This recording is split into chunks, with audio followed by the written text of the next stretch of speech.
This is BleedTV, the only podcast for today's best shows and movies. I'm Zach. And I'm Cash. And tonight we've got Into the Badlands. This was the... Season 3, episode 7? 7. Yeah, we got one more for the mid-season finale. Man, the season's flying by. You ain't lying. Dragonfly's Last Dance. We were talking about it a little bit ago. Are we going to say that Ren is the... Is it Ren? Yeah, I think Ren is the Dragonfly, I'm guessing, in this one? I'm assuming so. Considering she's the only one who had a final moment. Yeah, I mean, I guess we could have given it to Arthur, but... no, I'm going to go with Ren. Yeah, I'm going to go with Ren. I like giving it to All her. right, is this just a bad joke because she has one leg? I mean, really, I mean, can we put this in hindsight here? I mean... It's not very tasteful. By were the writers having a good time with this one? I think they were having a blast. We're going to put it on Twitter. Writers, were you having a fun time with this one? Yeah, guys, tell me right off the bat. I mean, like, really, what were your thoughts on this? I mean, because, like, hit us up on social media. You know, we're on BleedTV, we're on Facebook, we're on Twitter, we're on Instagram, YouTube, all these places. Got to know your opinions on this. I mean, were the writers having fun, or are we off base and this is somebody else? Yeah. You know? We think we're right for once. I think we're on the point. But, you know. But, I mean, did you expect to see Ren again? You know. I mean, because the last time we saw her. Sadly, the preview made me believe that was her. Okay. It's one of those things where the preview is kind of like, darn. You know, no mystery with the gas mask. Yeah. Well, because like, the whole lead up, they try to make you feel like it was Tilda the entire time. At least that's what I was getting. And to a point. I just kept saying, why'd they keep showing this person walk downstairs with one leg not matching the other? It's Ren. Yeah, that was that giveaway. You know, that's one of those examples where those previews can really hurt you sometimes. Yeah. But I mean, I kind of wish that they would have given us a little bit more entrance into this, you know? Because, I mean, the last time we see her, she's feeling sorry for herself. No one does this. And Baji's like, I mean, I believe, you know, there's hope and stuff. And then we just get her leading a coup. But It was a great episode, so I'm not that upset about it. To be honest with you, the episode itself was really, really good. It was really, really strong. It also had one of my favorite scenes of the entire series ever. Yes. Not because of what the content is, but because of how it was shot, how the music was done. It was one of those times where slow-mo was used in a unique way, different than what they've been doing it. Yes. And when we get to that part, like, I'm 100% just fanboying how much I enjoyed this part of the episode, and really, really, really impressed with some of the stuff that was done in this episode. I thought it was good to have a change of pace. I liked how the episode we're making plans. The last episode had Widow acting as she was cunning. She's got a side plan. She's going to get the child do this, that, or so on.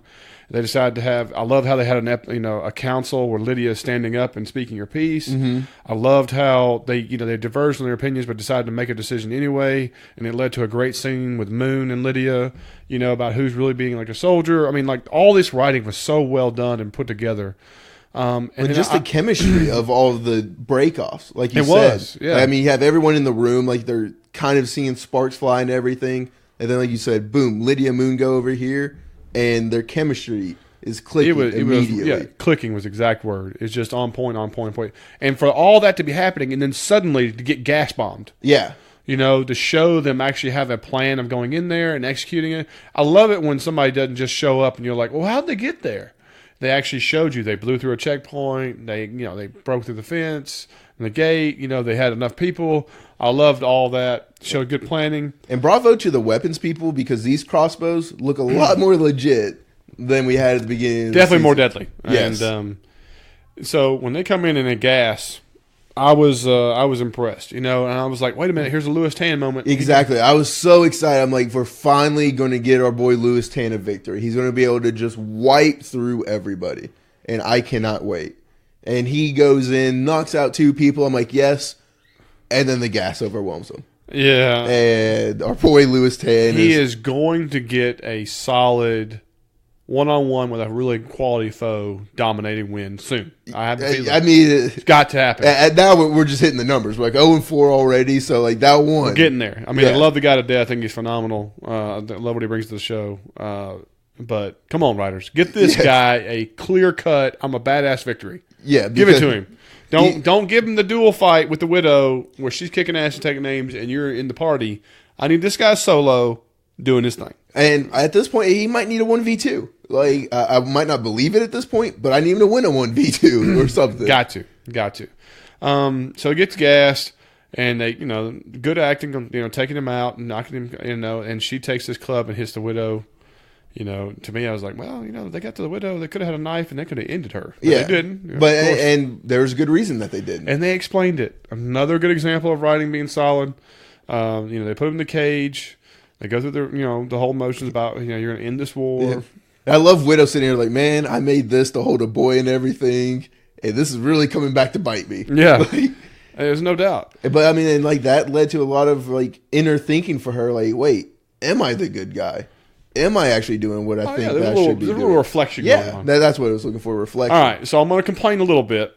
And there's a scene where my boy Louis Tan, Chow, reaches for, the arrow weapon like that and gets shot with a bolt through the chest and shoulder area. Well, first off, are we believing any chance that Arthur, I think that's his name, is able to even get this shot off before Tan can get the weapon and everything? I don't know. I was going nay. That didn't bother me as much as that this wound evidently is severe enough that they have a hard time pulling the arrow out. Yeah.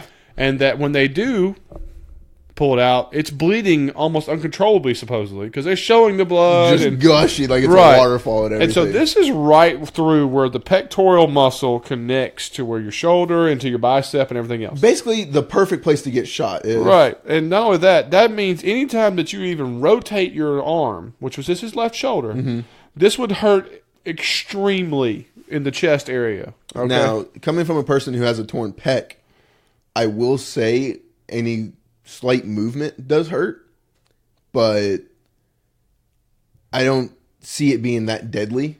But I mean, I did have a lot of, I guess, internal bleeding probably after tearing it, but I would think that that's not a deadly place to get shot at. And I don't think you would die from it, but I think you moving your arm would be impossible, almost impossible due to the wet. If you got an arrow shot through your pec area, into your shoulder, your arm is going down for the count. You would be in a sling, and I mean, you've still got a lot of movement, believe it or not.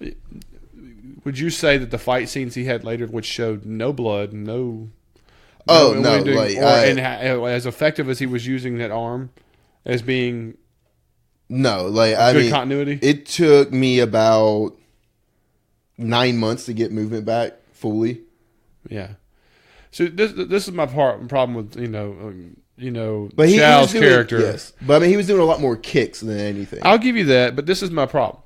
We saw him get impaled by a sword. Yeah. We saw his stomach get slashed and miraculously healed. The impalement disappeared. The slashing of the stomach is already healed and gone.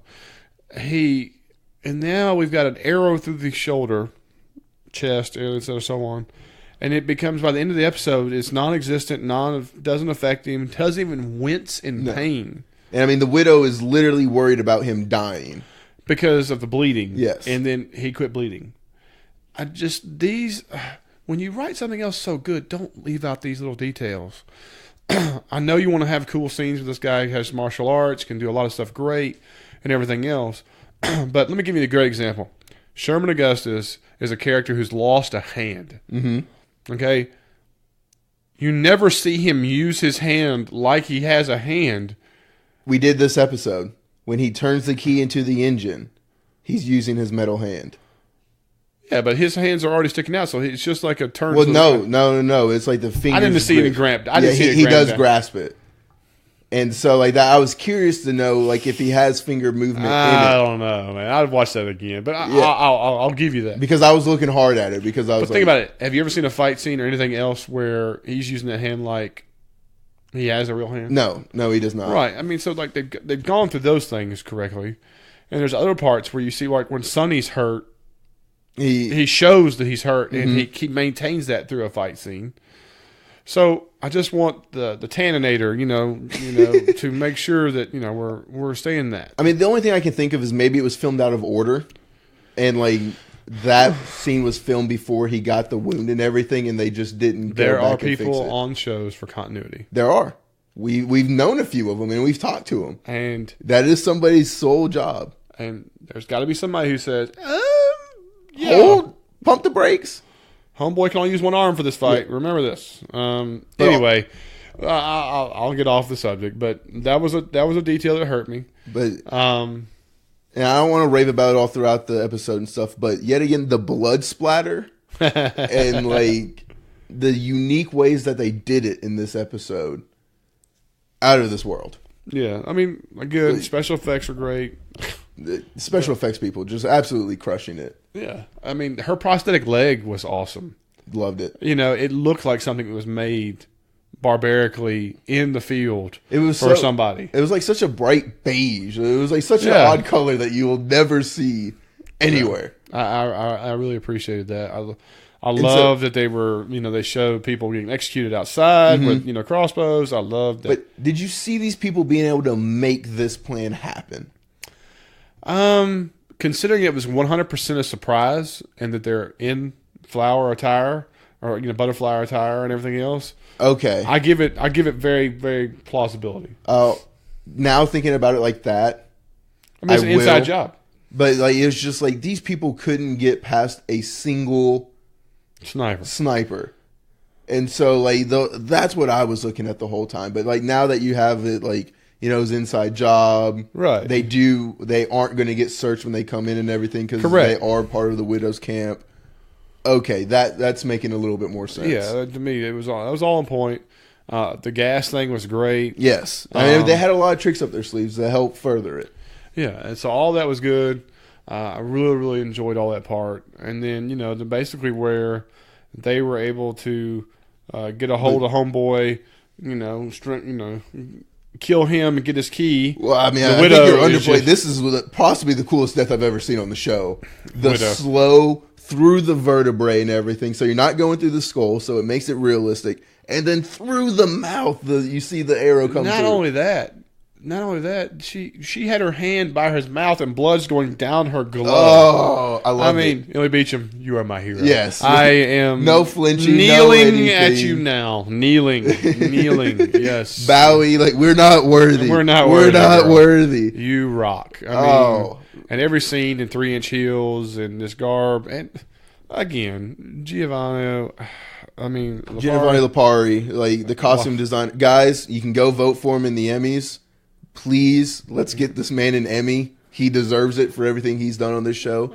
Dude, how about even the more exciting news is he's going to be joining us on the podcast. He is. Like, we're going to have him, I believe, Friday. Yeah, I think he's Giovanni, the amazing Emmy-nominated, hopefully winner, costume design is going to be on the podcast Friday. We hope to have that out, around the season finale. Mid-season finale and everything. Can't wait to have him on the show. Guys, talk to him about just the creation of this world, his way up through it. I mean, y'all know how we do interviews. Yeah. And so we just want to have a great conversation with him. If you have any questions, please email them to us at BleedTVpodcast@gmail.com. Hit us up on YouTube, Facebook, Twitter. Whatever, man. Let's get these questions. We're gonna hit him hard with where he gets this vision and his imagination and everything else. And so if there's any specifics or anybody who's inspiring out there to be one, don't be hesitated. Let us know what's going on, and we'll pop it into the podcast with him. We're really looking forward to it. But I mean, just the way he's always able to make new appearances look so amazing. Like this red and black armor, like you hear it 3 or 4 times in the episode, and then bam, here it is. We finally see it come in, and it is quite possibly one of the coolest new designs we've seen. Like the little he keeps upstaging his own art pieces, and so it's fantastic. To finish out the Widow and stuff, so they're able to break out. They have this really awesome fight scene where they're kicking ass and taking names, to the point where even so Lydia is trying to buy him time. Goes and gets Tilda and Moon. They come up with a plan. They come in the same time. and all works very well together. Yes. To where she gets control, and this leads to the scene that I just absolutely fell in love with.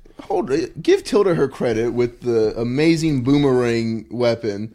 You mentioned that, but I was hoping to leave it off, man. Oh, how many times are we going to see the wanted scene? This was the 100% the wanted scene. I was like, we're going to make the full circle, aren't we? We only got like halfway. Yeah, I mean, she caught it cool. Like she did, but stop it. You're done with it? You're done with curving? This one was better than the other one. Yes. Where the other ones weren't even in like a really realistic way. Realistic moon shape or arc. These guys actually look like they were in a banana shape of possibility. This one was like, hey, I've seen Wanted, but instead of bullets, let's just get the full scene. And I was just like... And the other part of this too is that, if you watch this and all right, let's think about the mathematics or physics or whatever you want to call it. She throws this, and so you're cutting each of their throats. Yes. Okay. You're telling me that these 6 guys are all the same height, all lunched in the same position, and you're able to throw this thing with that, and it never really slows down or loses its velocity after it cuts through 6 throats for it to come back to its original throwee. Yeah. This is where that bridge is way the hell on out there. And unfortunately, we've already seen it, and it was more ridiculous in the original one, but it's always just going to continue to be ridiculous. Let me throw my 2 cents away to improve this. Don't do it. Well, that, or have them where they're semi lined up like a firing squad, and you can have somebody who either have Moon shoot one of his deadly darts that goes through their head because they're all in a row. Yeah. Something different. But still to go through 6 people, God, we're talking about the momentum needed. That's what I'm saying. It's just, okay, but yeah, we can go on. Yeah, I just struggle with that stuff. I just struggle. The rule of cool is great, but I can handle 2 or 3 guys getting cut. 6 is six, and you catching it back. No, it should have gone through 6 of them and banana into the walls at the other side. Yeah, the only way I see it is like if you're coming from a downward angle and like they're all progressively getting shorter, and then it just sticks in the ground when it's all said and done. Right. There's no retrieval. No. And there's no boomerang coming. So moving on. Okay. So anyway, this leads to the scene that I love more than anything, which is the firing squad. And I'm not saying I love it because of the firing squad. I'm saying it because they decided to shoot it at a time of day that had a really cool lighting in the background. Yeah, I'm willing to bet this was 100% natural lighting. They didn't have any other lights going on. The little bit of a grayscale going on. Yep. The people, the visuals of where they're shooting the camera from, some of the stuff they say to each other, and then the slow-mo of Emily Beecham, the widow, and how things were going through this entire scenario was beautiful. Flawless. Yeah. Absolutely flawless. It was by far my favorite scene so far of this season. And like I said, and it has nothing to do with the content of it. It was just how well it was done and put together, the scale, the coloring, the scale. You got lost in the screen. Man, yeah. I could watch 10 minutes of that scene. It was just so cool of how well it was done. So bravo. We're always talking about how they make the backgrounds, the cinematography, an extra character. And this was the best representation of it we've seen. Yeah, absolutely. Music, the whole 9 yards. It was just fantastic all the way through.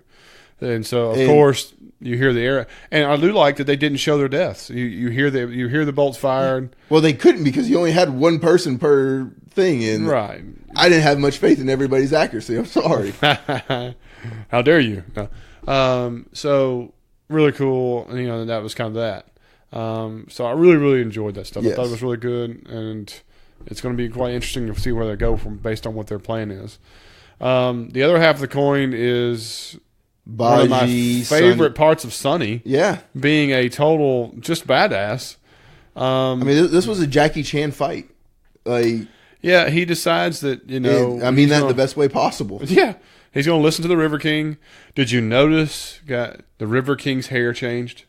I did not.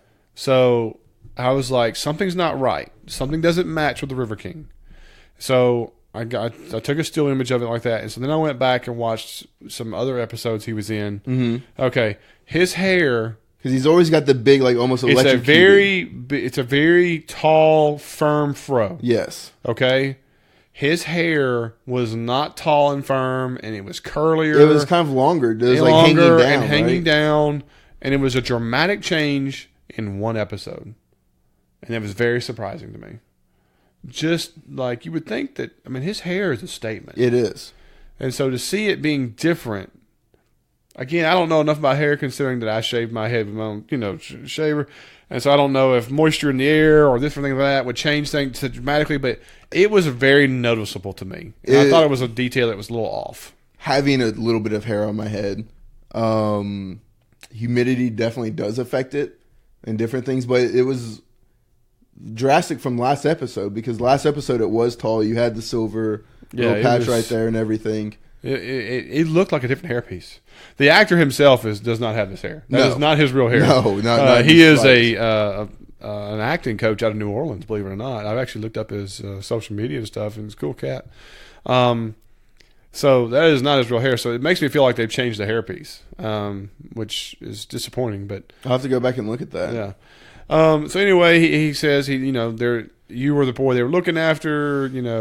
Your sister, the bombshell drops. You have a sister. Do you think he sent him on this extra side adventure just to get more time to see if he could dig up anything more on Sonny? Oh, yeah. This was 100% a ruse of, I know he's going to come back. Yeah, okay. And so that's why the second Sonny left, he says, you better get them boys here quick, because what they've been looking for is here. Yeah. And so he knew that was what was going to happen. 100%.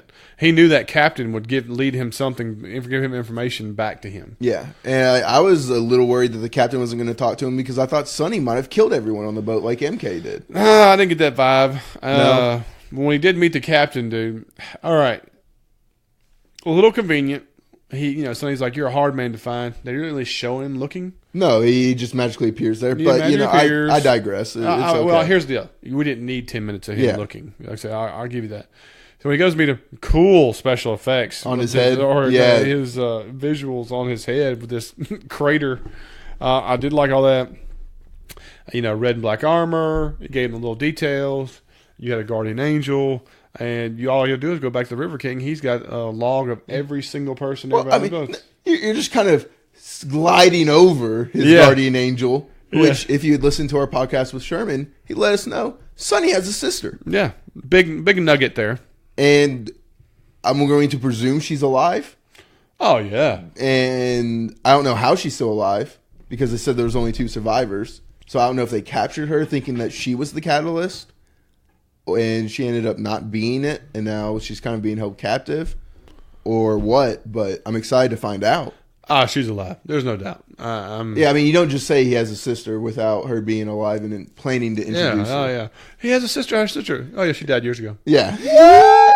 What was the point of this again, then? Yeah. But, I mean, how about him not even having memories of this? Yeah, it is kind of surprising. I'm excited to find out, there's going to be background of Sonny that we're going to learn about. And maybe we even get some gifted Sonny, in this background. This is one part. I'm excited to learn about his sister, but I'm also very worried that they turned him into having the power. I mean, I thought he was going to get the power in this fight. No. I was like, give it to him, Sonny. They want it. Show them what they want. No. I think it'd be really cool if we get some more background on Sonny as a young boy working with Waldo. Yes. But, as you still miss Waldo. Still have my hashtag out, where's Waldo? We're dying. We're getting Stephen Lang, where are you, man? Yeah, we're dying on this hill, dang. You're killing us, man. But anyway, he comes back to the River King and everything. And the River King... Guys, I am a sucker for somebody who is fantastic with words. Yes. Littlefinger will forever be probably my favorite character on Game of Thrones, with just the way he was able to craft his sentences, along with Tyrion. And when he said, I told you, what do I need weapons for and stuff? You aren't going to be harmed here. Right. By my men. By my men. I didn't say anything about anybody else's men. Correct. And the armor that everyone has talked about, that we were already talking about a little bit, some of the coolest stuff I've ever seen. It was. And this weapon, there's a retractable flail. Genius. It was very, really cool, man. I was just like the different things they were able to do with it. He was able to step on it to prevent it from retracting back in. they were using it to throw back and use the chain. Really cool weapon, you know. And then who knew? A ladder could be so deadly. Jackie Chan, that's the only other person I've seen because... Wow, yeah. I've seen him go in and out of the ladder. I mean, like, he starts using it. He's climbing rungs. He's throwing it down, breaking people's neck on it. I was like, okay, Sonny. You know what this fight reminded me of that I was so happy about? This was brutal Sonny. Yes. Sonny has fought several times. This was opening scene Sonny. This was where he is truly brutal. When he breaks Homeboy's neck on the ladder, and then he chunks the other fellow off the other side and kills him, and like this was the brutality that I've missed. Yeah, this is Sonny. Clipper Sonny. This is I'm doing whatever it takes to finish this mission, Sonny. And then the coup de grace of I'm done with deals with you, and shoving the River King through the narwhal. Spike. Oh! I mean, you always forget how long a narwhal spike is until there's 18 inches of it hanging out past the dude. Yeah. Now, I'm a little sad we lost the River King. But, I mean, you should be sad when you lose a character of this potential and magnitude. Yeah. Do I dare say that he was stabbed through kidney, spleen, stomach area? Dead. He's dead. And insta-death. Yeah. Okay. He's not coming back. All right. Just, No, but let's stick a narwhal in it. We're done with it. Stick a narwhal He's donezo's. Good gosh. Now, he does find a picture of himself and his sister in the logbook. Mm-hmm. I don't really get any clues from the picture. No. I mean, assuming we haven't seen her, and it's just going to be a complete... almost cold review. I think she finds us instead of us finding her. Yeah. I'm with you. I'm totally with you. And I'm excited to see what that family reunion is going to be like. And then... the other nugget was Baji and Lily, A.K.A. the River Queen. Yeah, the River Queen now. River Queen babysitting service available with Baji. I thought it was kind of cute. I liked when he's being a bumbling idiot and the baby laughs. Yeah. Kudos to the baby scene. Usually like babies can hurt TV so badly. They've done a great job. They've done a pretty good job of this. I even said the beginning of this, I was like, I'm terrified of the baby. I didn't know if they needed to be nursing the baby for concussion or anything else because of the fight scenes earlier. Just happy that the baby's still alive after the shaking infant syndrome or something. I mean, that bag has got to have like copious amounts of styrofoam. That's a Revolution helmet. Yeah. I mean, if you've ever played football, like there's the old school like construction bowling ball ones, and then there's the Revos and that's what this baby's got. He's got like a nice little foam, air protection. Wow. Let me get that backpack. Of course, Baji makes the offer come with, and she's like, no, like you said, the River Queen now. And they've got a destination. Do you think we see her past the mid-season finale? Because, I think we could see her for the next episode at least. But I could see her come back in as a drop-in character for a important part.